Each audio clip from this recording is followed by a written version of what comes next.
panelės, vis daugiau ir daugiau jūs klausėte, kaip palaikyti gerą formą vasarą, o ypač atostogų metu. Taigi, duosiu jums kelis patarimus. Visų pirma, tai vanduo. Vasarą siūlyčiau jums padidinti vandens kiekį. Būtinai tai turi būti didesnis kiekis nei įprastai. Einate prie jūros, paimkite su savim vandens butelį. Važiuojate į ekskursiją, vėlgi paimkite vandens su savim. Jeigu neišeina su savim paimti, tai būtinai prieš išeidami iš namų išgerkite porą, o gal netgi 3 stiklinės vandens. Grįžtant namo padarykite tą pačią procedūrą. Tai tikrai pagreitins jūsų medžiagų apykaitą. Tai būtų sunkiausia dalis, tai būtų maistas. Vasarą visada atsiranda potraukis valgyti ką nors ypač skanaus. Saldumynai, picos ir panašiai. Taigi, kas liečia saldumynų? Saldumynai turi būti valgomi pirmoje dienos pusėje, iki 2–3 valandos. Taip pat galite valgyti juos aktyvumo metu, prieš aktyvumą arba po aktyvumo. Aktyvumas tai pasivaikščiojimas, pasivažinėjimas riedučiais, dviračiais arba kažkas tai panašaus. Kas liečia rimtesnio čito, tai siūlyčiau jums rinktis maistingą maistą. Tai gali būti pica, koldūnai, kebabas, pavyzdžiui, spagetis su kažkokiu tai skaniu faršu ir panašiai. Ta dieną, kai jūs valgysit tą čitą, tai pasistengit vartoti tik baltyminį maistą.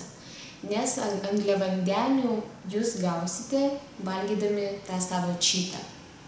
Taip pat nepamirškite, kad valgydami blogą maistą, savo čitą, jeigu jūs suvartosite baltyminį maistą papildomai, tai gali būti varškė, gali būti baltyminis kokteilis, tai pristabdys blogojo maisto pasisavinimą. Pasistengkit prieš miegą nevalgyti sūraus maisto. Tai gali būti rūkyta žuvis arba kepta duona ir kažkas tai panašaus. Taip pat būtinai per savo cheat day nenusiteikit neigiamai. Nereikia galvoti, kad šitas blogas maistas paveiks jūsų figūrą, kad pakenks, kad jūs atrodysit blogai ir panašiai. Tokios mintis veikia jūs psichologiškai ir tada jūs gaunate tokių rezultatų, apie kokius jūs galvojate. Galvokite apie tai, kad šitas maistas pasisavins kaip geras. Jūs gausite daug energijos, atsiras jėgų, pozityvumo. Trečia, tai būtų treniruotės. Aš manau, kad daug kas susiduria su ta problema, kad poilsiaujant nėra šalia sporto klubo, kurį jie galėtų lankyti.